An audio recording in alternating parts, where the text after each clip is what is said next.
Of the Raleigh Planning Commission. I'm Nicole Bennett, Chair of the Commission. Welcome to everyone joining us here in person and to those joining us online. A few reminders before we get started. Commissioners, please wait to be recognized by the chair before speaking. Please let's be courteous to each other, applicants, staff, and the public. And let's keep our comments constructive and focused on the cases we are discussing.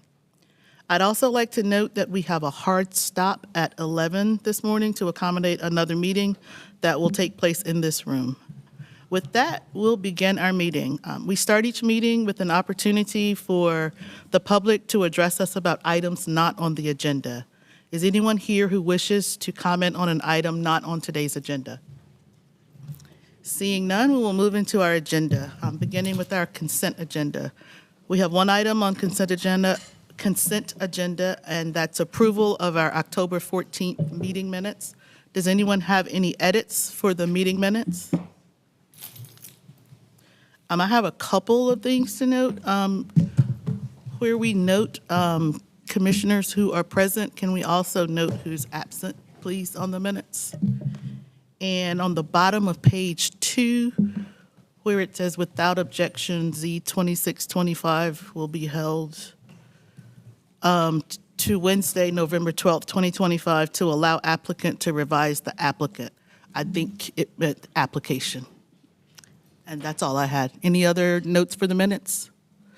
If not, I will entertain a motion to approve. So moved. Do I have a second? Okay. Any further discussion? All in favor? All opposed? Thank you. That's unanimous.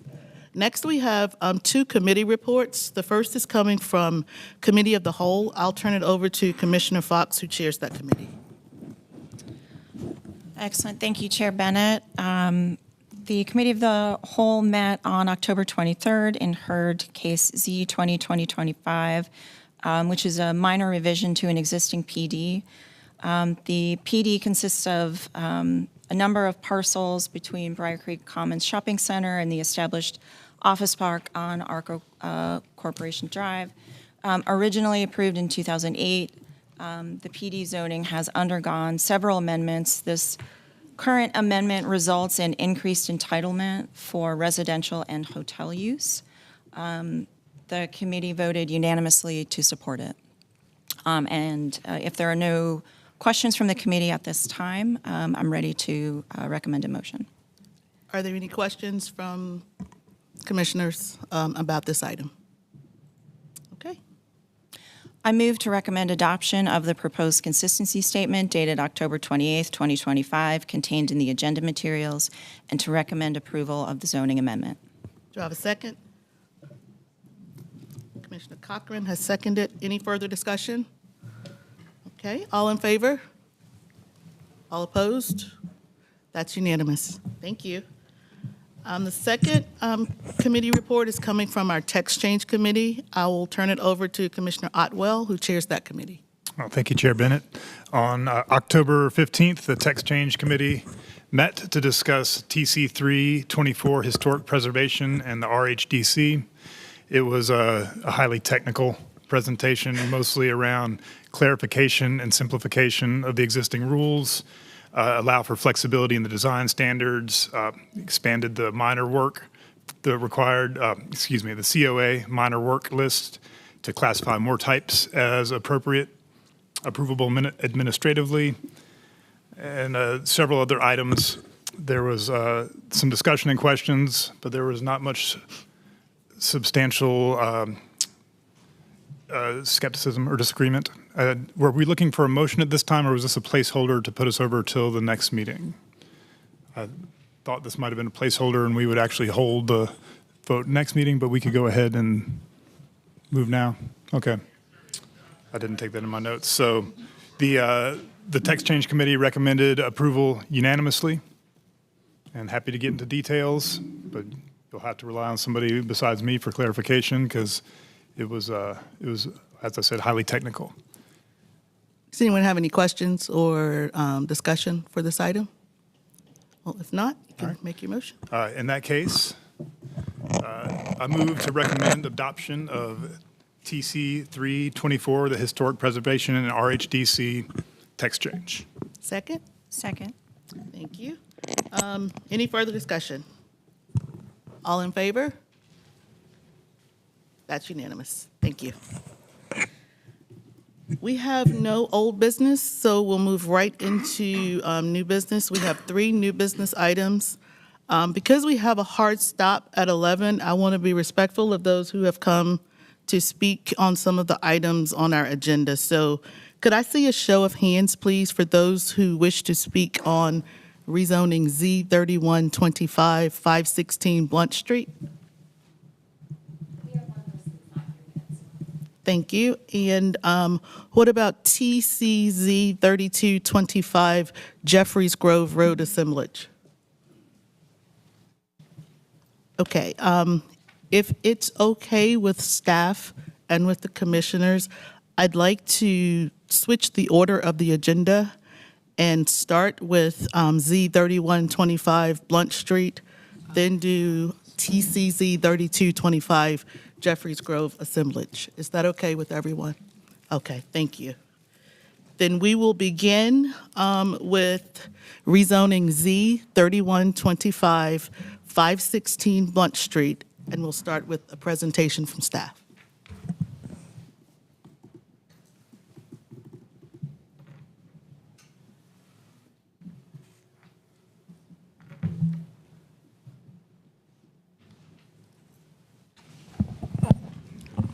Good rainy morning, everybody.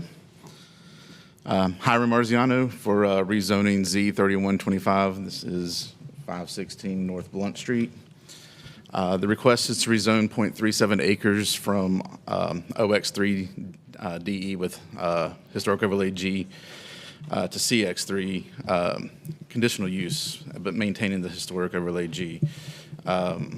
So that's office mixed use to commercial mixed use, both 3 stories, removing the detached frontage, being conditional use, but maintaining the historic overlay for Blunt Street.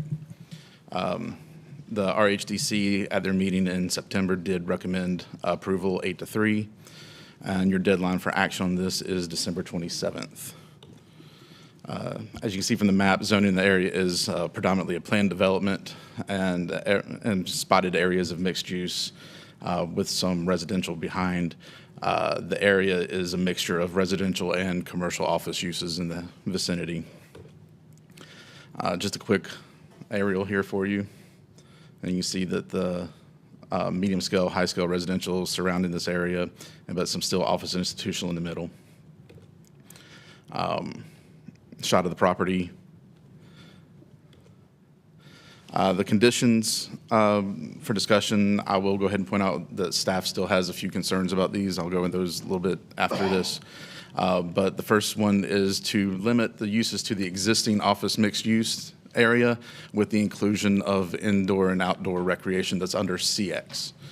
So the gist is that they would have the current uses that are allowed at the site with the addition of indoor and outdoor recreation, which number 2 condition prohibits certain lists of uses that are under indoor-outdoor recreation even further. They're limiting event attendance to 75 attendees, requesting amplified sound should not be permitted outdoors after 10 p.m., no food and beverage served after 10 p.m. They propose a dedicated property manager that would be responsible for the short-term rentals, event coordination, and managing any complaints from the neighboring properties.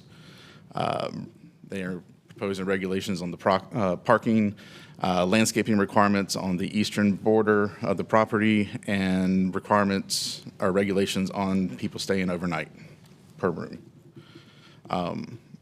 Part of the issue with some of these conditions that staff has is in the first condition, they've listed, as it's fully written out, they've listed a few uses that are currently allowed. We use like conditions to state things that are above and beyond the ordinance. They're listing uses that aren't in the table, like special events, that falls under indoor, outdoor recreation. So we would just like to see some of that language cleaned up. And then in overall, a lot of these conditions, as they're written, will be enforced through complaints. So there's not a lot of, there's some rewrites and cleanup that we think could happen with some of these conditions. Here's your entitlement. Well, your bill twos, nothing's really changing as far as physical dimensions between OX and CX for the property. Just some minor increase in retail entitlement, but everything else pretty much stays the same, especially keeping those uses for OX as opposed to all the uses allowed under CX. Just transportation energy analysis here that ticks all the boxes.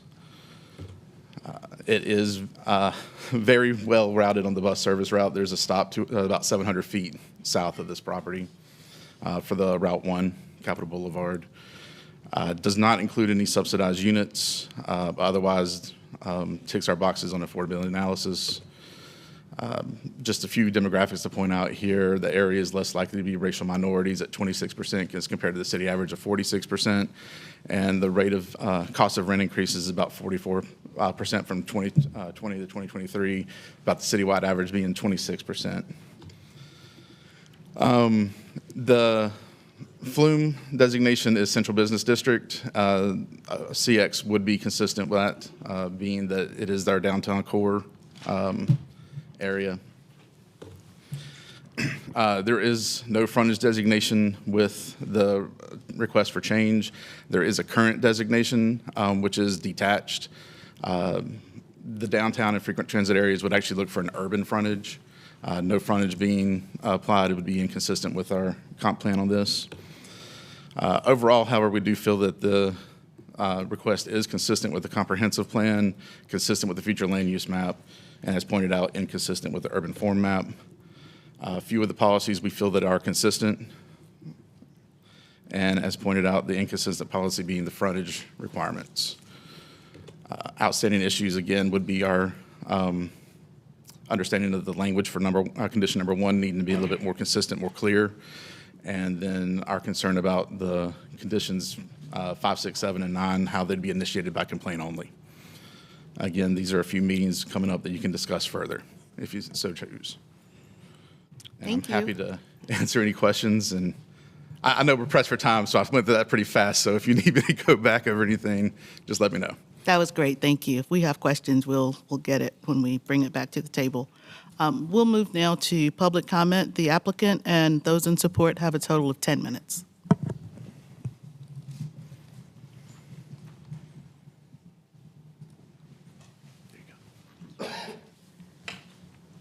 Good morning, members of the Planning Commission. I'm Isabel Maddox. My address is 3700 Glenwood, Suite 500, Raleigh, 27612. Here today representing 1893 LLC, the owner of this house. This house is a beautiful older house. They have spent a lot of time and money restoring it to its original grandeur.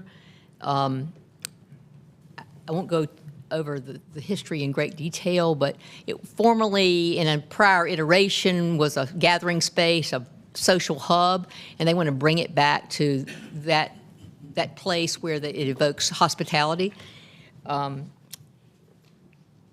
And that's the reason we can't meet the frontage, because it is what it is, and we can't build closer to the street, et cetera.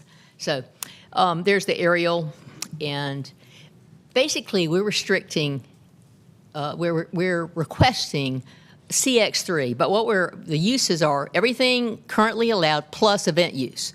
Now, event use is curiously classified as indoor recreation or outdoor recreation. And so the uses that are listed for those two are really pretty intensive. We're not allowing any of those intensive uses like bowling alleys or movie theaters or bingo parlors, et cetera. We're just basically allowing some event space. So that's really the only indoor or outdoor recreation use we even want. It's interesting that on this block, almost every property is allowed to do event space. Because they're mostly in a PD. The reason this wasn't in the PD was back in, I think, 2008, all the properties owned by the state of North Carolina were put under one big PD. This property was not owned by the state, so it's not included. There were a couple of others that weren't included, and so that's why you see the spots of non-PD on this block. But all the PD zone uses can do this use. So we're asking for a use that's permitted in most of the properties on this block, and it is actually used for that purpose for the property right beside us. Interestingly, the other uses on this block that do event space or can do event space have no guardrails in terms of zoning conditions. We're proposing some pretty restrictive guardrails. So I think it's important that we're not asking for that much. We're asking to let us do what everybody else can do, and we're adding some very restrictive conditions to that. See, they're the three properties that aren't zone PD. The purple is PD, the blue and the orange are other zonings, including our use right here. This is just a mix of all the uses in the area. It's a mixed-use area. We've got the museum complex a block over. We got Peace College just to our north. We've got a large church, Holy Trinity Church, on the corner of this block. We've got some historic properties that are adaptively reused, some for historic purposes, some for event space.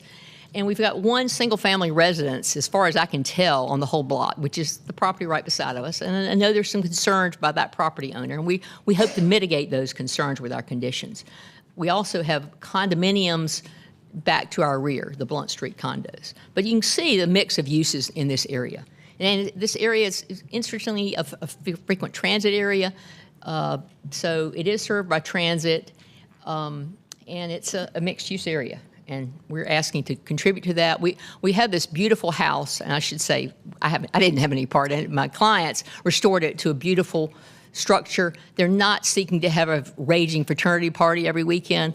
They're seeking small events, which will be, not intense.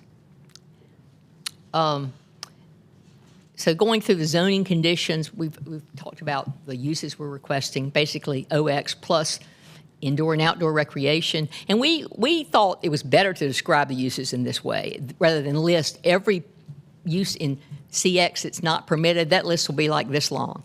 I mean, we can do it that way, but it's funny, when I describe uses by what's excluded, I get complaints, why don't you show us what's permitted? So, which you do. We do show a list of all the indoor recreation uses that we're not permitting: adult establishment, amusement center, game arcade, blah, blah, blah. There's some pretty intense uses. We're not asking to do any of that or outdoor. We are right now have a cap of 75 attendees on the events, and we're cutting off outdoor sound music at 10. There is a new noise ordinance in place as of last week, and they will go back to regulating by decibel level, and they will have a new group of enforcers, employees of the city, that will test and measure and enforce that noise ordinance. But we're willing to restrict even further, and I'm going to go through. The designated property manager is very similar to the noise ordinance, and we're appointing somebody to say, hey, here's the person you need to call. We've been told at Merriman Wynn, which is the property right beside our property, which is a current event space, they've done a good job of working with the neighborhood and being in contact with the neighborhood, being available if there are any issues. So we're trying to mimic that, also mimic the noise ordinance where we appoint somebody. Hey, this is who the city can call. This is who the neighbors can call if there's an issue, and we'll have somebody who can deal with it right away. The other things relate to, STR usage. And I will point out the Raleigh Historic Development Commission did recommend approval of this case. So we are in the Blunt Street Historic District. We plan to maintain that. We feel like we've restored this structure. We want to share it with the city of Raleigh. This use is allowed in all buildings on the block except for 3. This is, includes a large church, which has big events, an art gallery, which has small events, Merriman Wynn, which has, fairly large events. Our guardrails will, we believe, restrict this and protect the neighbors from any major negative impacts. Some additional conditions, we do want to restrict the conditions even further. And we will work with the city staff on writing that condition number 1 about uses. We are receptive to a slight reduction in our maximum number of attendees, maybe to 65 instead of 75. We're willing to restrict the outdoor music, so no electronic amplification of outdoor music, period. We think that's a big one. No, and we're willing to restrict food or beverage service after 9 o'clock. Our current condition says 10, we'll go to 9. And then one of the sticking points has been there's a shared driveway shared by the single-family residential owner to our immediate north. We're willing to designate a parking spot to allow no vehicular use for event space of that thing, except for set up and take down. And we will allow a vendor truck to come in. There'll be a conflict for a matter of a few seconds. We'll designate a parking area 100% on our property that they can park in, unload their truck or reload the truck, and then leave. So there shouldn't be any conflict. The single-family owner will tell you that we've caused all these, conflicts and blockages. Well, they've caused conflicts and blockages too. With any shared driveway, there will be conflicts. We'll try to work to avoid those, and we think this condition, and I'll provide you a sketch of that. I know we're not getting out of the Planning Commission today, so we'll come back in 2 weeks, or maybe, actually, we'd prefer to come back maybe in a month, and we'll show you what we're talking about as far as our proposed solution to the shared driveway, so that we can minimize any conflicts. But there are conflicts when you have a shared driveway occasionally, and there have been some on both sides. So I will reserve any time I have left for rebuttal, and thank you for your attention. Thank you, Isabel. Anyone else who wishes to speak in support of this item? Seeing none, we will turn to the opposition. You have a total of 10 minutes.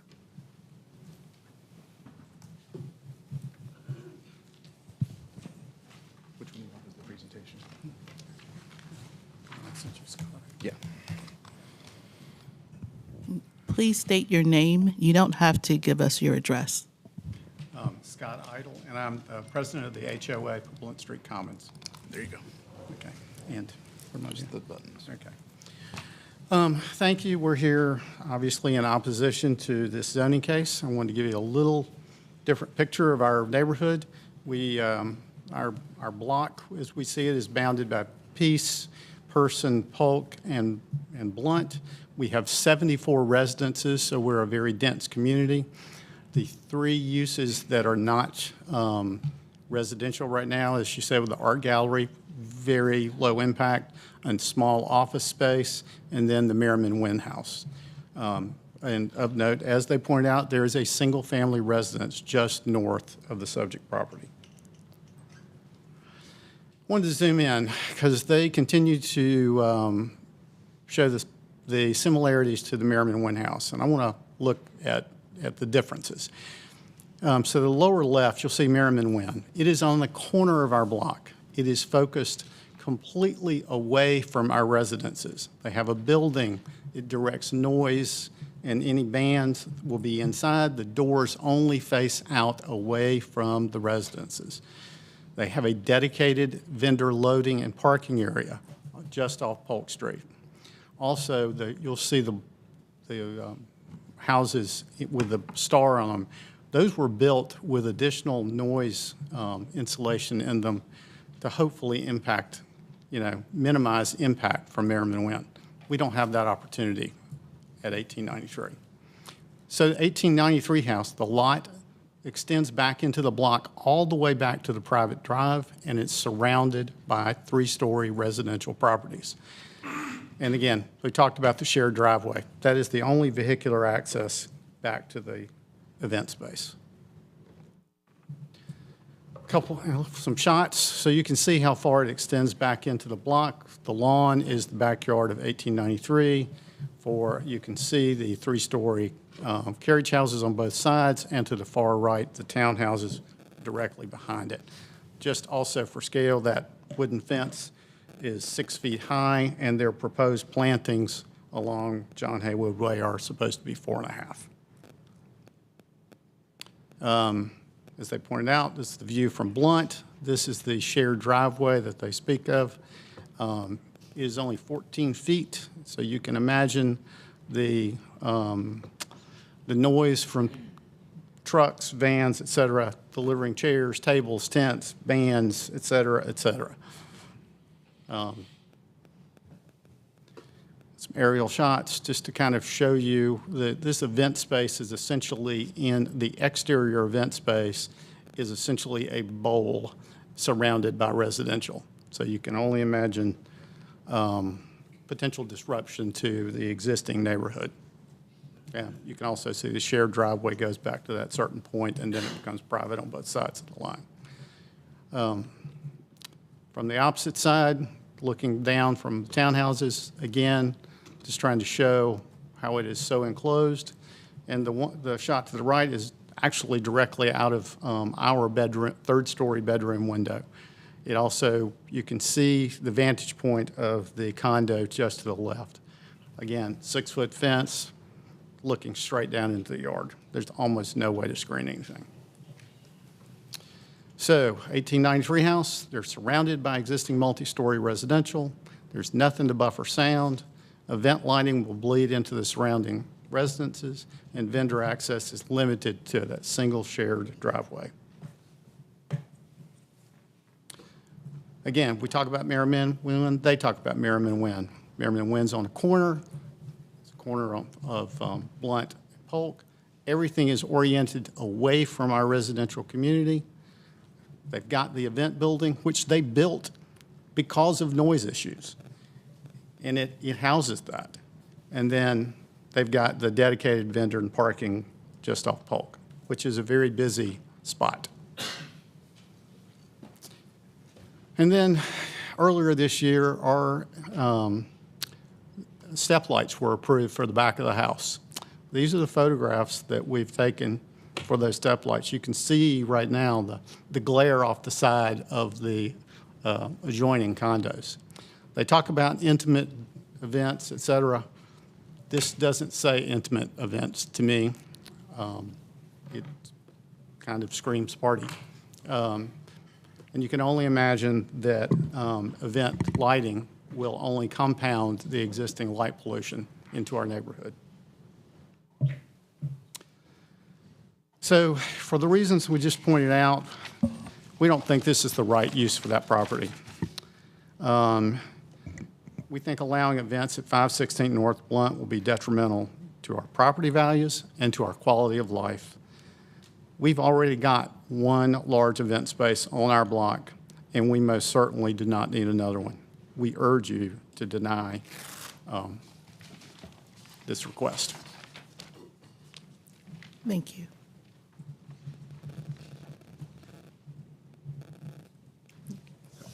Good morning. My name is Scott McAlexander, and I speak on behalf of a bunch of people in this room. Please stand up if you live in Blunt Street Commons and oppose this rezoning. And raise your hand if you would file a complaint if it was too noisy with the city of Raleigh. Thank you. Good morning. My name is Scott McAlexander, and I reside at 510 101 John Haywood Way in Raleigh. I've called this home since January 2016. My 3-story townhome overlooks the backyard of 516 North Blunt Street. I'm here today to express my opposition to the rezoning of this application. 516, rezoning of the application of 516 North Blunt Street, case Z3125. There are 75 homes on our block, all built before the current owner acquired 516 North Blunt Street. And when he acquired that property, it was also a residential home and had been since it was constructed in the early 1900s. Presently, that property is used as a short-term rental, which aligns with the current zoning. However, the owners are requesting a zoning change to permit not only short-term rentals, but also to operate the house and its backyard as an event space, which means there will be people there 24 hours a day that could be doing whatever they wanted in that backyard.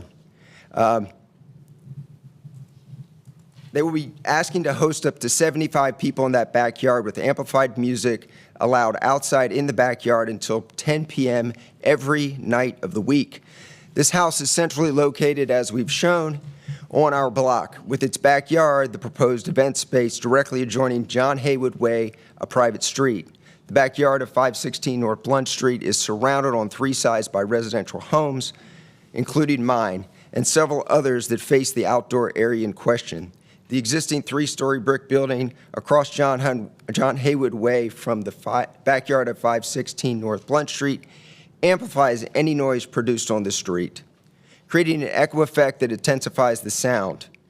We live with this issue already in short bursts, as cars and trucks drive up and down John Haywood Way, or when small groups of people walk and talk on the street at night. Having events in the backyard of 516 North Blunt Street with amplified music or just a large group of people talking for hours would be unbearable for the residents. The property at 516 North Blunt Street lacks the necessary features and infrastructure to adequately address and reduce noise, as well as all the other impacts to our neighborhood which have been mentioned. Allowing events of this scale, both indoors and outdoors, would significantly disrupt the well-being of our residents and is not in keeping with the established character of the Blunt Street Commons neighborhood, as we've noted, a planned community. The current OX zoning designation for 516 North Blunt Street is suitable given its location within the Blunt Street Commons neighborhood and its proximity to the 74 neighboring homes. For all these reasons, I respectfully urge you recommend that City Council deny this rezoning application. Thank you. Thank you. Is there anyone else who wishes to speak in opposition?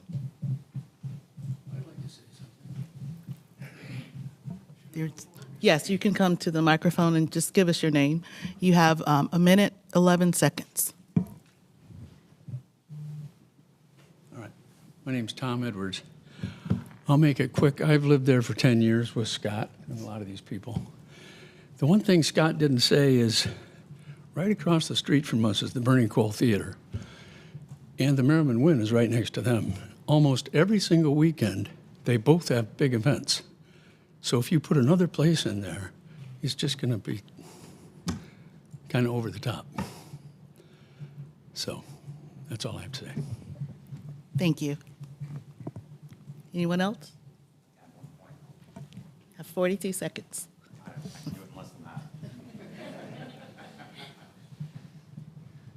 Paul Balaguer.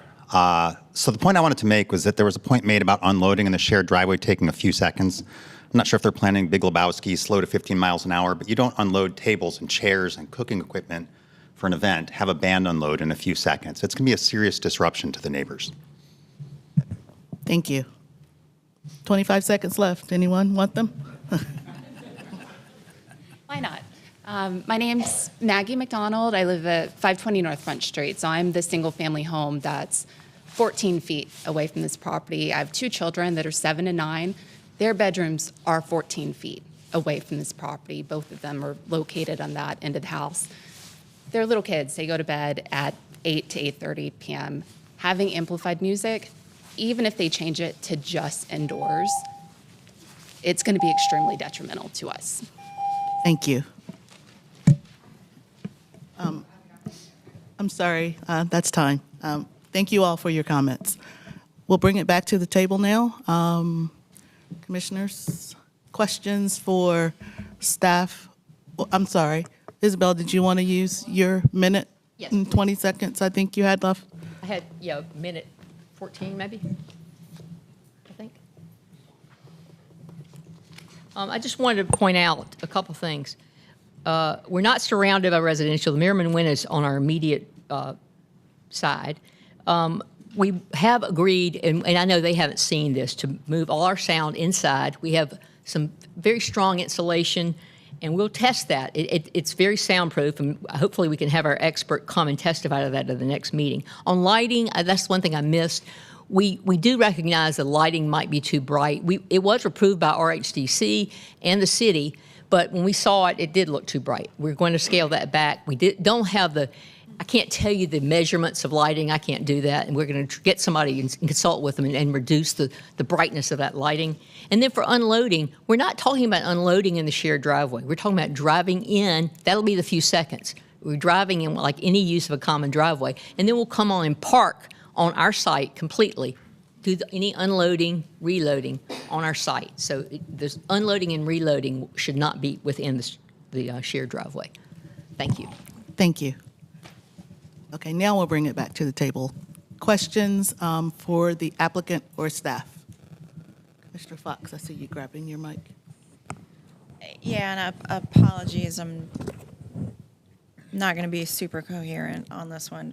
My question is in regards to one of the conditions about the buffering, condition number 8.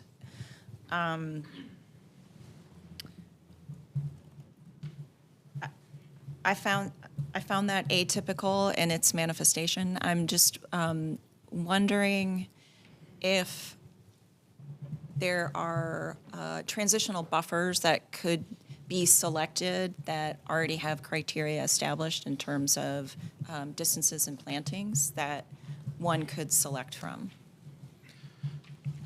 Would you mind just putting the conditions up so everybody Yeah. can see them? I don't have the exact writing of them on here. Sorry about that. It's okay. And I don't mind reading out the summary in the staff report, if that's helpful. But to answer the question about transition zones that already exist, I mean, there are some in the ordinance they could look at. I'd have to double check a few things on whether they could apply that through the condition, whether it's requirement through the PD next to the mixed use. That's where, it doesn't come into play exactly, but they're using some of that language to enhance that. I think they could mimic that, and therefore the condition would go above and beyond the UDO, yes, if that's what you're asking. That's what I'm asking. I found the selection of 4.5 feet planting, 10 feet on center to be strangely specific, but not consistent with some of the transitional buffers that we see elsewhere. So I thought perhaps that might be one of the conditions that could be reviewed. Yeah. Yeah, thank you, Commissioner Fox. Yes, and we can look at that buffer and maybe make the plants a little more dense there. When we're talking about fast-growing trees, you need to leave some space, but we will look at that and try to beef up that buffer. Thank you. Thank you. I have a question for staff. You pointed out when you were doing your presentation some of these conditions that would only be enforced by complaint. So it seems odd to me that some of these would be zoning conditions. I think of zoning conditions as things that the city would be enforcing. And so like number of attendees, number of vehicles, number of people in a bedroom, those things seem atypical, as Commissioner Fox said, to be in a zoning condition. It seems like that would be a private agreement. Agreed. Staff had made those comments previously during initial review that some of these might need to be removed and become more of a business plan as opposed to zoning conditions that the government can reasonably enforce. However, if they choose to proceed with them, then we're trying to craft them so that they are something that could become enforceable. But yes, it is agreed that some of these is are believed that not really a zoning condition per se. Thank you. And again, I'm sorry, that's also why we pointed out in the outstanding issues that they would have to be solely complaint-based. We couldn't monitor that 24/7. Right, okay, thank you. Other questions for the applicant or Commissioner Omakaye? Can you pull your microphone down, please? I have a couple questions. What happens when all the event properties have an event on the same day? Anybody can answer that one. I don't know who's the right person to answer that. No, I'm sorry, we brought it back to the table now, so only applicant and staff can, I'm not sure. I understand the point you're making, and we have addressed thoughts about parking in this downtown area, access through bus routes, things like that, but it will get crowded, as most times any event downtown tends to generate.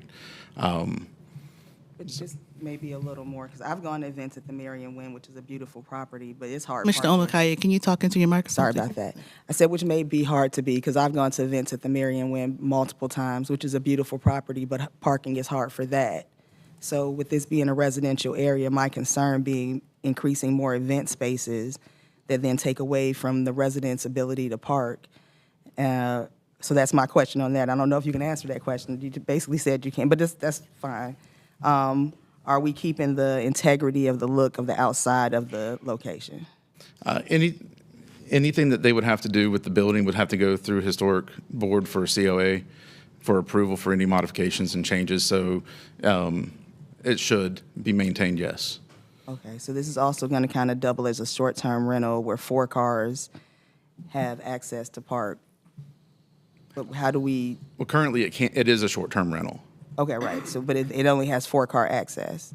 That's what they're proposing as one of these conditions. Okay. For outdoor parking, like if they had a parking garage structure or something, that wouldn't count the way the condition's written.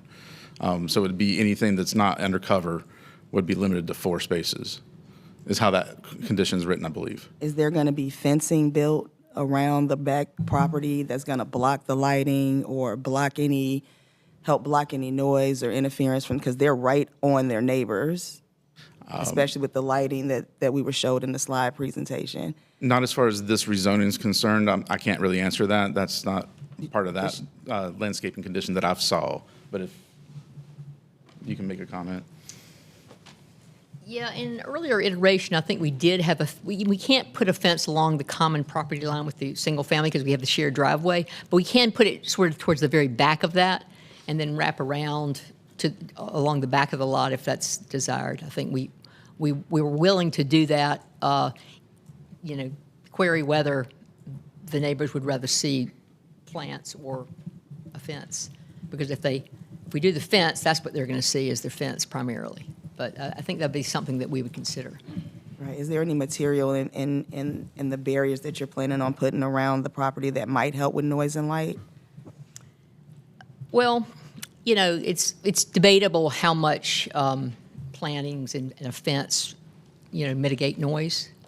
Probably to some degree. I'm not an expert in noise, so I can't really And you speak said to that. people being able to be outside would be prohibited after like 9 o'clock? No outdoor food service and drink service after 9. No music at all, electronically amplified music after at all. I mean, electronically amplified music would be strictly inside, I should say that. So that's not on the conditions now. That's what I'm proposing to bring back to you I would propose maybe a month. So we would tighten these conditions up even further to say outdoor music, no. Thank you. Thank you. Commissioner Fox. Isabel, while you're there, I had a question. It's kind of a follow-up to Commissioner Omakaye. Is there a business plan in place which lets us know, like, anticipated number of events per year? Normally, that's a question I would not ask during a rezoning case, but I'm trying to gauge the impact and the duration of impact to see what mitigations might be appropriate. I think my client who is here probably has a business plan, but again, we haven't, offered that up. But because it's typically not something that would be, I'm just asking you a question. Do you have a business plan? Yes. And we can discuss the number. He and I have not talked about this, so I don't want to really get into the details of that today, but I think we could provide something, showing what you project. Yeah, may I say something Yeah. real quick on this? So one of the natural uses for the house, we have the Marymount Wynn next door, and they do 3 events, Thursday, Friday, Saturday, or Friday, Saturday, Sunday. So we wanted to preserve the bedrooms in order to accommodate, their bridal party, or maybe mom and her sisters, and be able to flex into rehearsal dinners is the primary use of the house. And now there's several other wedding venues around us, and being downtown, and yes, it is a quiet neighborhood, and that is a feature, not a bug. And so that's how many events. They do 100, I think 130 to 150 a year. So I think maybe the most intense would be a rehearsal dinner Thursday and a farewell brunch. Maybe we could flex into that, but that depends on, to your point, sir, of the intensity of the use.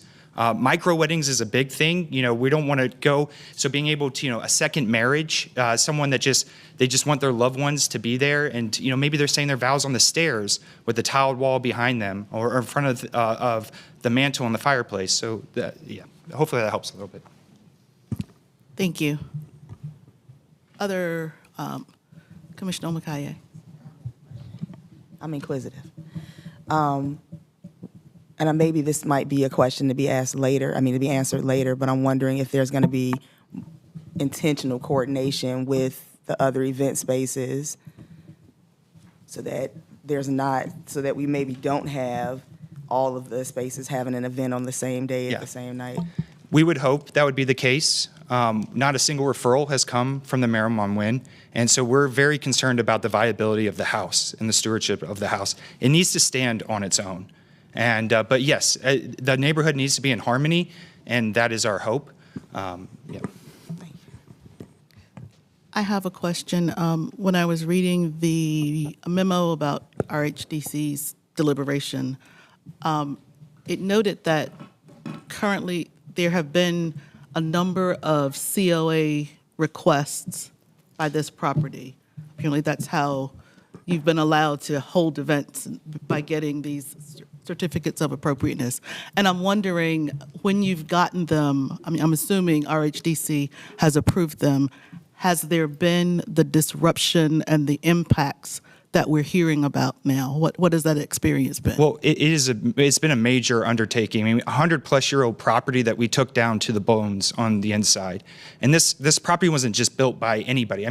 The first RHDC meeting I went to, my father and I were blown away because we had heard how difficult it may be to do anything with the property, and that was not the case. We were actually heard it's a big brick house on the block that's been there. A lot of these homes have been moved there, and actually the person we bought the house from was one of the main players for making it a historic district and advocating for that. So to your point, the certificates of appropriateness has been extensive. I don't know what the number is. We quoted it before, 70, 80. A lot of trucks coming and going.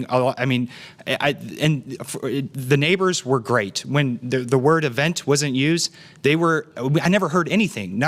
This is great what you're doing, or this is bad. None of these people have introduced themselves. So I just want to be clear about So I think as far as events on the property, the short-term rental, the city has put us in violation of that. And so currently we cannot do any events at the property. So Let me speak. The COAs are just for improvements to the property, which they had to get a lot of to do their improvements. There have been some events. They previously did some events thinking they were permitted as accessory uses to the short-term rental. We've had a hearing about that, and that was ruled not to be the case. So we're not doing any more events. Okay. That's why there have been some previous events. Thank you. That answers my question. Commissioner Omakaye. I have one more question. Go ahead. So I know that it passed the historic designation, but what was the vote? 8-3. Okay, thanks. Commissioner Fox. I'm not finding any inconsistencies with the adopted policy and plan, just perhaps some issues with how some of the zoning conditions are worded so they're enforceable. And then I think it would be helpful to have some other way to buffer or screen from adjacent properties. I would be in support of deferring this to allow the applicant to work on those conditions. Thank you. Are there other questions or comments? Commissioner Miller? Yes, if this is being deferred, when it comes back, I heard the neighbors, their key concerns are access, noise, and light. It sounds like there are some clarification around those 3 items. If we could just have some focus on what those new conditions are and clarifying, it sounds like you're going to bring that back anyway with some more specific details. And if you could compare that to the current zoning conditions and what's permitted on there today, that would be helpful. Commissioner O'Haver? Thank you, Chair Bennett. I've got some concerns with the application as it is, Isabel.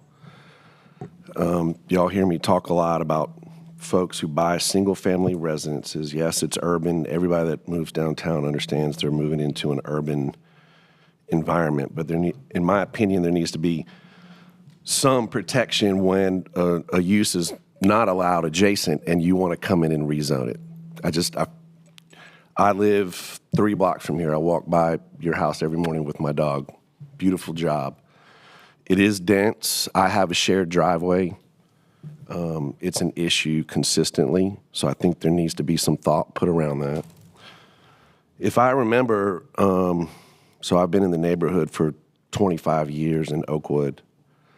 If I remember correctly, when the Merriman Wynn House first started, there were tons of complaints. I mean, it was all over the news.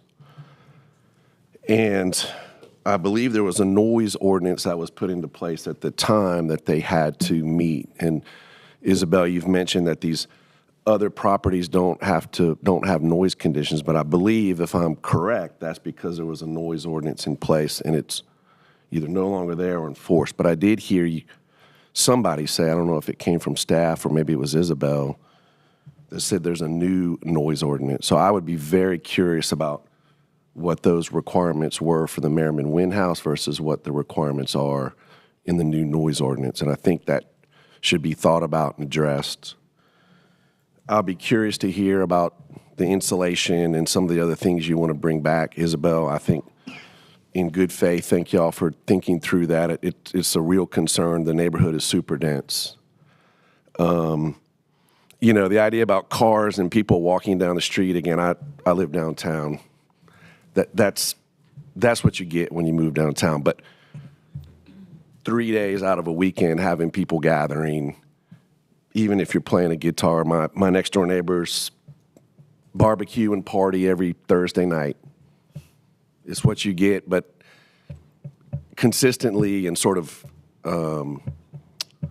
advertising as that, I feel like you really need to think through the neighbors and what the impacts are on the neighbors. There is a concern about trash. Like I said, the shared driveway. Plantings help with visual, but it doesn't really do sound attenuation. So I understand that your parcel goes all the way back to the drive. Curious what you're going to do with that structure back there. It looks pretty cool like it is, but maybe that's your indoor, maybe that's an opportunity to mimic what Merriman Wynn House is doing and minimize the impact to the neighbors. Fencing, again, it's not going to do much about the noise. With the density there, you're going to be bouncing off all those hard structures. So again, but appreciate the intent of bringing it inside, but I'd be really curious about that. I am concerned about conditions that are only enforceable by complaint. Nobody wants to complain. We want to be good neighbors. They need to be enforceable. So, you know, Isabel, I think you need to get together and try to work on that. What else do I have? The lighting, I have, once I saw that lighting, I had little faith in RHDC approving this 8-3. Like, I don't know how that got approved by RHDC. So Hopefully my colleagues on that commission don't get upset with me, but there needs to be something that's done with that again. That's not really keeping an 1893 house historic. So I'll end by saying I have concerns telling private property owners what they can and they can't do with their property. So I would love for you to be able to do this. I think there's a use there for it, but it's got to be reasonable and in the public interest for your neighbors. And I'm stuck there right now, and I need to see some more bones put around that for me to be able to approve this rezoning. Commissioner Shelburne. So as I understand it, we have 3 items on our agenda and a hard stop an hour from now. Yes. So we used half of our time and for one of our 3 items. So Yes. at the appropriate time, and we're clearly not talking about what it is we're eventually going to vote on because of all the changes we discussed about lighting and parking and access and all that stuff. So at the appropriate time, I'd like to move that we move on, however that's done. So They that only have one opportunity to change their conditions, so we need to have the discussion to advise them on what we'd like to see when it comes back. If we don't get to all 3 of the items, we'll just defer them to our next meeting. Some items take longer than others, but I hear what you're saying. Thank you. Yeah. Thank you, Chair Bennett. I do have some concerns. I did want to voice them because I want the applicant to hear them. I don't want them to come back and not meet some of my expectations. Obviously, Isabel, you can call me. We can get together and talk through it. But let's move to deferred if there's no other comments. If there are other commissioners that have comments, I think the applicant should hear them. No, I do want to hear everybody's comments. Ideally, we'd like to get through the agenda. The reason I pushed this one up was because of the volume of public comment we had received, so I knew we were going to have maybe disproportionate discussion on this one. If we need to move other items, then we'll move other items. But I think each case deserves the appropriate amount of discussion. And we have a lot of concern from neighbors, so I want to make sure that we address those concerns. And Commissioner O'Haver, I appreciate your comments. That's very similar to what I was thinking.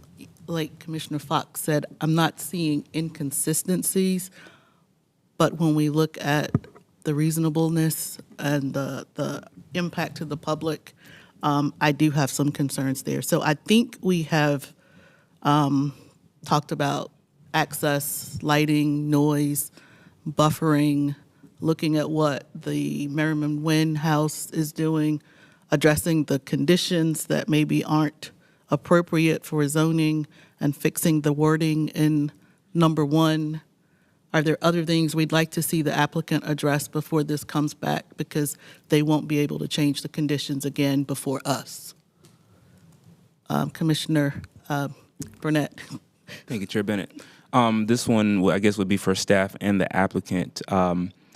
Has the applicant just had a conversation with the neighbors? Because it just seems like there's a huge disconnect in communication. Like he said, no one has introduced themselves to him, but typically something of this magnitude, I would assume there has been a communication. I've seen a lot of the neighborhood concerns, but has there been a conversation?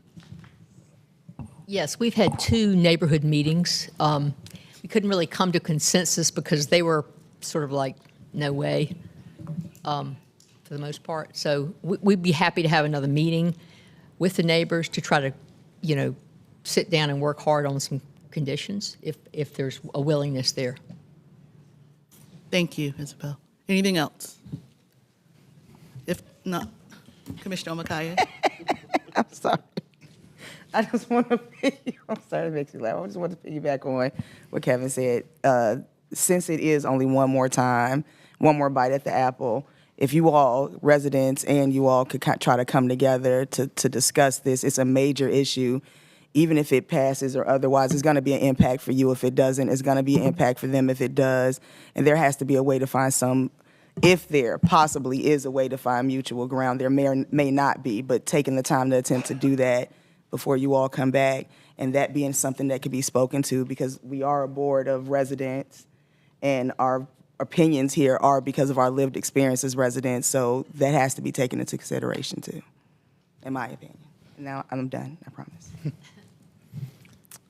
Okay. Then it looks like we're looking to hear this at our second November meeting. Is there a second November? Would that be the 25th? So applicant Isabel, is November 25th when you would like for this to come back to us? Okay. Without it, yes, ma'am. I just want to make sure that they understand the timing for the conditions would have to be in 2 weeks before that. So just given the volume of what I'm hearing today, the board may want to take that into consideration when we're resetting the hearing Will you be able to date. have your revised conditions in 2 weeks prior to the 25th? Yeah, that's a good point. We would, but it may take longer if we're coordinating with the neighborhood. So perhaps we go to the second December, I guess the only December meeting, which is like probably December 13th or something. Can staff advise us when our December 9th. meeting is? December what? 9th. Okay. That might be a little bit more comfortable. So then, without objection, we will hold this until our December 9th meeting. Thank you. Thank you. Okay. Thank you again to everyone who came and commented today. We will move to our second new business item. We do have an hour left, so TCZ 3225, Jeffries Grove Road Assemblage. And we'll hear from staff. We'll wait just a couple minutes to let everybody get out.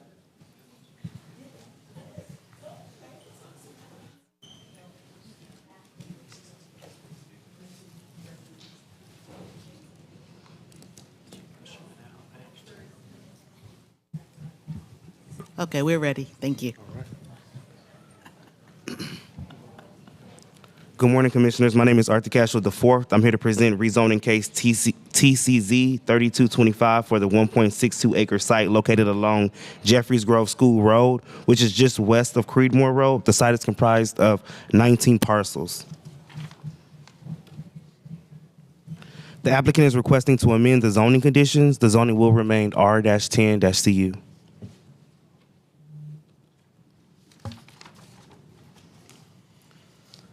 Zoning in the area is predominantly R-4. Surrounding zoning districts include R-4 to the west, RX3 to the south, and a combination of R4 and OX-3CU to the east and north. Within 1,000 feet, the zoning districts include R-4, RX, OX, conservation management, and commercial mixed use.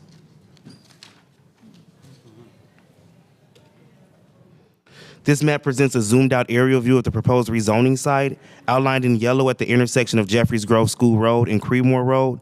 The site is less than a quarter mile from Jeffries Grove Elementary School and Creedmoor Road Baptist Church. The area is directly adjacent to the Brookhaven Place subdivision, and the surrounding land use includes a mix of low and medium-scale residential, as well as institutional and office. This image illustrates a more zoomed-in view of the 19-parcel site. These images offer multiple street-level perspectives of the proposed site. The top left image shows an aerial view of the site and adjacent properties. The top right image depicts an aerial view of the site from Creedmoor Road. The bottom left image highlights the property's frontage along Jeffries Grove School Road. The bottom right image displays the frontage and the side of the property from Jeffries Grove School Road. Together, these views provide a comprehensive understanding of the site's visibility and orientation at the intersection. The current pre-existing conditions include 1, prohibition of the apartment building type, 2, a maximum building height of 2 stories and 35 feet, 3, a minimum 30-foot setback from the western property line, Book of Maps 2014, page 1769. And the 4th is a minimum 20-foot setback from the northern property line, so long as the adjoining parcel remains zoned R4. The applicant is requesting to remove condition number 2, which limits heights to 2 stories and 35 feet, while retaining the other 3 conditions. This modification will allow development up to 3 stories, consistent with the future land use maps, intended scale, and the surrounding residential context. There will be no changes to the setbacks, lot size, or zoning district from what currently exists. The site scores 33, which is slightly above the city average 31, indicating greater access to pedestrian infrastructure, offering somewhat better walkability and access to nearby destinations from the city overall. With a score of 32 compared to the city average of 30, the site has slightly stronger access to public transit options, suggesting modest but improved transit service availability. The site's 35 is below the city average of 41, reflecting more limited bicycle infrastructure or connectivity relative to other parts of the city. The site score of 76, scoring in a 76 percentile, indicates residents are likely to experience relatively lower transportation costs compared to most areas, suggesting good proximity to employment or essential services. And the site score within the 59 percentile shows moderate access to employment opportunities, meaning residents have an average level of job accessibility relative to other areas in the region.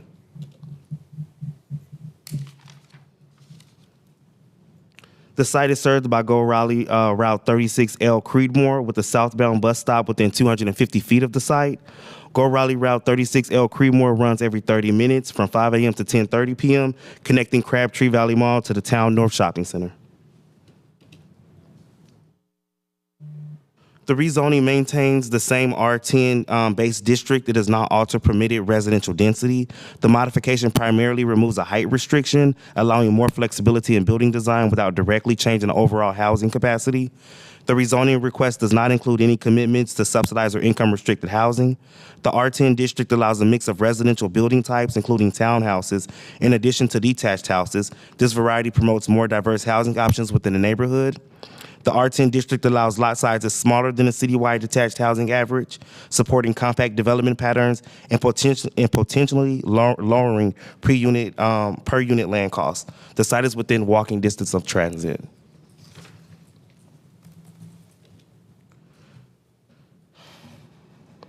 So the site scores within the 19th percentile compared to Raleigh's 37, which shows how vulnerable a community can be, might be based off things like income, race, and language. A lower number means fewer challenges, so the site area is less vulnerable than Raleigh overall. The site area of 20% compared to Raleigh's 46%. This tells us how many people in the area identify as non-white. The site area is less racially diverse than Raleigh, with less than half the percentage of people of color. As it relates to low-income population, the site is 12% compared to Raleigh's 29%. This shows the percentage of people who earn less than a certain income level. The site area has fewer people struggling financially compared to Raleigh. As far as LEP or linguistic limited English proficiency, the site scores 0% compared to Raleigh's 3%. This measures households where no one speaks English very well. In the site area, everyone speaks English well enough, while a small portion of Raleigh's population may face language barriers. The site area has 0% in terms of less than high school education compared to Raleigh's 8%. This site area shows that everyone has at least a high school education, while in Raleigh, about 1 in 12 people didn't finish. As it relates to population under age 5, the site area has 1% compared to Raleigh's 6%. This shows that the site area has very few small children, while very few small children, while Raleigh has a larger share of young families. And as it relates to population over 64, the site has 17% compared to Raleigh's 11%. This shows how many seniors live in the area. The site area has a larger elderly population, which may mean more need for senior services. And then the last demographic will be the percent change in median gross rent. We have no data on this site, but Raleigh has shown an increase of 25.5%, just generally overall since 2016.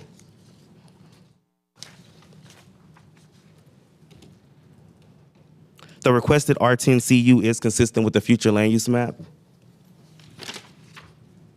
The site has no urban form map designations. The rezoning request is consistent with the 2030 comprehensive plan. The request advances the plan's goals for context-sensitive infill and expanded housing choice by replacing the 2-story, 35-foot building height with the base R10 height framework up to 3 stories, while retaining setbacks and apartment prohibition to manage edge compatibility with adjacent R4 and nearby residential mixed-use and office mixed-use districts. This is a list of the consistent policies within a comprehensive plan. There are no inconsistent policies.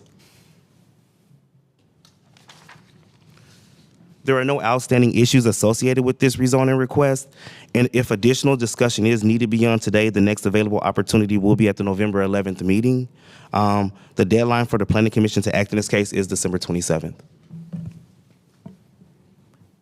Thank you. Moving now to public comment. The applicant and those in support have a total of 10 minutes.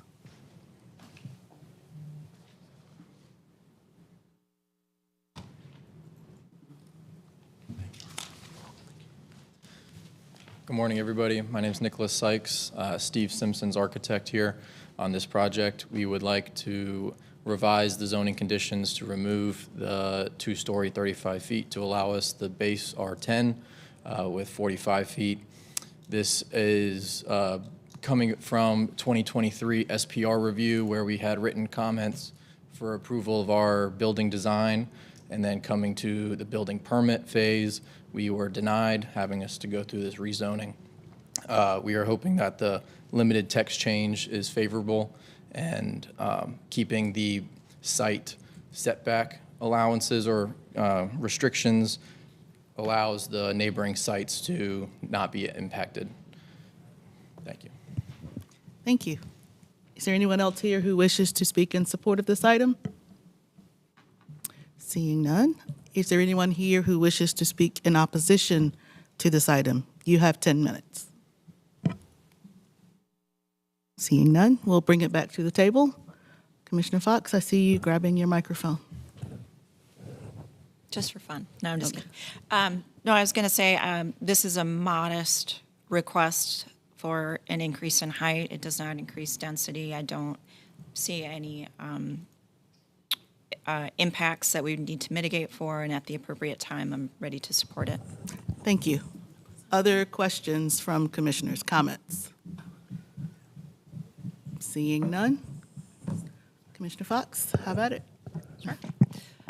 I move to recommend adoption of the proposed consistency statement dated October 28th, 2025, contained in the agenda materials, and to recommend approval of the zoning amendment. Thank you. Is there a second? Second. Thank you, Commissioner Miller. Any further discussion on this item? All in favor? Any opposed? Thank you. That's unanimous. See, Commissioner Shelburne, we're making up time. Look at that.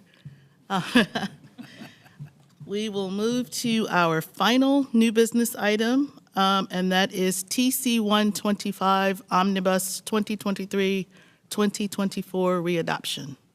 We will hear from staff. Good morning, Planning Commission. My name is Justin Booker. I'm with Zoning Administration, here to discuss TC 1 2025. This is the Omnibus Text Change 2023-2024 readoption. Just to provide some background, some overview about the Omnibus Text Change program, this was implemented in 2021. This is really to provide for a continual improvement of the Unified Development Ordinance. Think of it as the housekeeping effort for the city's zoning code. So over time, there are irregularities, inconsistencies, typos that might pop up. And staff on a revolving basis kind of log those items needed for clarification. And annually, we typically have an omnibus text change that lumps everything together. To provide you with some greater context as to why this item specifically is in front of you today, last year in December, the General Assembly passed Session Law 2024-57. This included some revisions to 160D that impact local government authority. More specifically, the changes kind of redefine downzoning and also prohibits local governments from downzoning property without the consent of the property owner. Additionally, there was a 180-day retroactive kind of window applied to this session law. So within that period of time, there were two text changes shown on the screen here, the 2024 Omnibus text change and the 2023 Omnibus text change. They were both approved by council within that 180-day retroactive window. Additionally, there were a handful of items contained within both of those text changes that were invalidated by that recent legislation, that state law. And as such, both text changes in their entirety were made invalidated. So currently, even though these text changes, both of them went before council, were adopted by council, went through the standard public hearing process typical for text changes, these are not in our code today and are invalidated in their entirety. What this text change in front of you intends to do is to readopt the portions of the omnibus text change that remain compliant with state law with the recent legislation. The affected provisions that were invalidated have been selectively pulled out. And because of the nature of the omnibus text change program, those items were very discrete and didn't really affect or touch any other items. So it was a pretty simple procedure. Just some overview about the selection criteria in general of the omnibus text change. These items that are included are typically low effort, low impact, high priority items.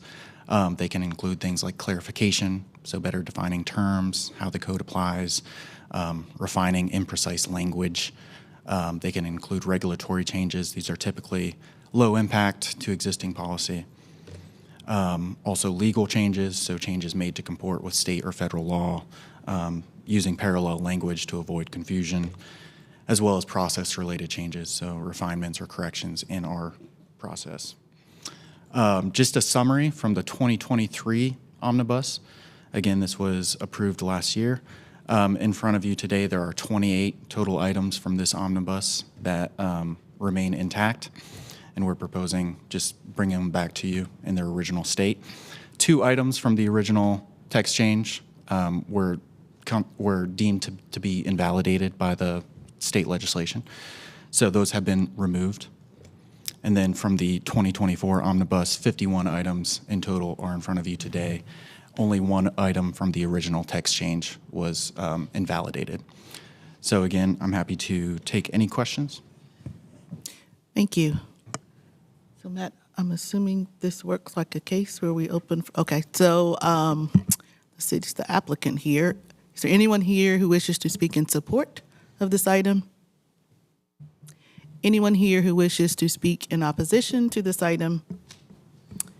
Okay, we'll bring it back to the table. Commissioners, do you have any questions for Justin?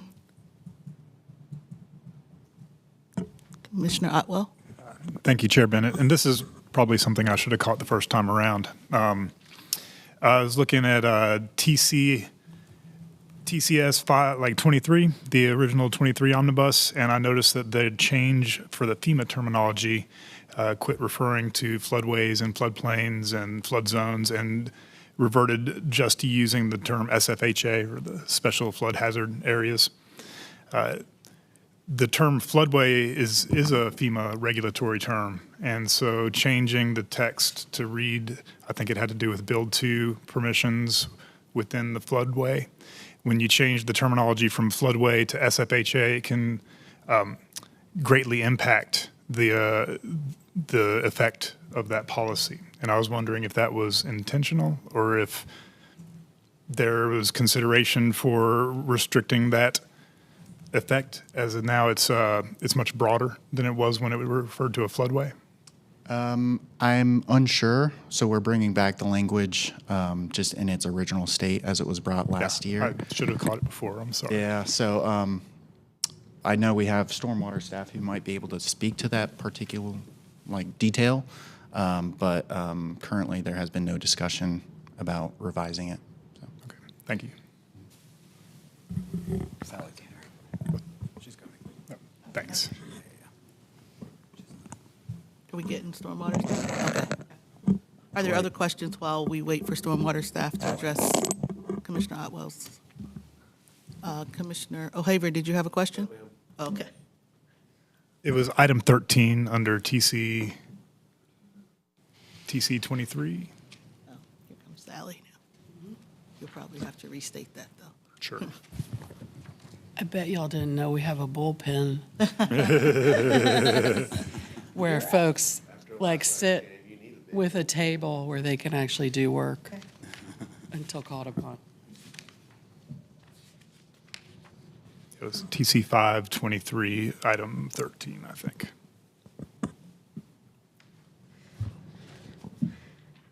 Sally Hoyt, Raleigh Stormwater. We will need to look at that because I agree that it could be a problem to change the special flood hazard area language. But we need to find the language. All right, thank you. Other questions? So then it sounds like we'll hold this until our next meeting when staff can address your concern. Will our next meeting be appropriate November 12th? All right. Without objection, we will hold this item until our November 12th Planning Commission meeting.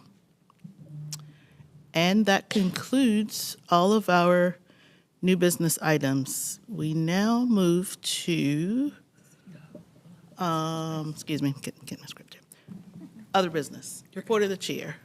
Just a few items, and some I'll be just repeating for emphasis, but thank you for using the distribution email to let us know when you'll be absent. I really appreciate that. And I said this last time, I'll just say it again. In addition to the engagement portal summary provided in our staff reports, our backup materials also include summaries of neighborhood meetings and attendance lists. Our backup materials also include the actual rezoning application with detailed information that is often summarized in the staff report. So if you're not doing so already, I encourage you to look at all the backup material. If you have questions about the staff report, feel free to reach out to staff. Deputy City Attorney Backel provided a memo to us about conflicts of interest. I trust everyone read it. If you have any questions, please reach out to her. That's all I'm going to say about that. With that, we'll go down the line for report of the members. Commissioner Fox. Excellent. Thank you, Chair Bennett. I just want to get a pat on the head and from staff regarding CAL meeting in November. Is that accurate? And that would be on the 20th? That would be not a good day. If we meet. Hold on a second. If we meet, it would be on the 20th. At this time, it's not clear if we will have an item. It's a little early to be canceling. Okay, excellent. So stay tuned. As always, it's really important that we have quorum for those meetings. Please hold that time. Yes, please hold accordingly. All right, that's it for me. Thank you. Thank you. Commissioner Otwell. Thank you, Chair Bennett. The Text Change Committee has a meeting scheduled November 19th at 4 p.m. and currently there are no items pending, but there might be something coming. So again, please hold that open on your calendar if you're on that committee, and we'll keep you updated. No personal report. Thank you. Commissioner Burnett. Thank you, Chair. No reports. Thank you. Commissioner Miller. Thank you. I sent an email several weeks ago, but just as a reminder, I will not be able to attend the next Planning Commission meeting due to a work conflict on Wednesday, the 12th. Thank you. Commissioner Neptune. Thank you, Madam Chair. No report. Thank you. Commissioner O'Haver. No report. Commissioner Omakaye. No report. Commissioner Cochran. No report. Commissioner Shelburne. Just apologies for being wrong earlier. No problem. No problem at all. We understand. Anything else? Oh, yeah. Sorry, Bynum. We will have the report of the Assistant Director. I don't think I have anything to add in my report, except I would like to emphasize that our next meeting is on Wednesday, November the 12th at 10 a.m. and not on Veterans Day.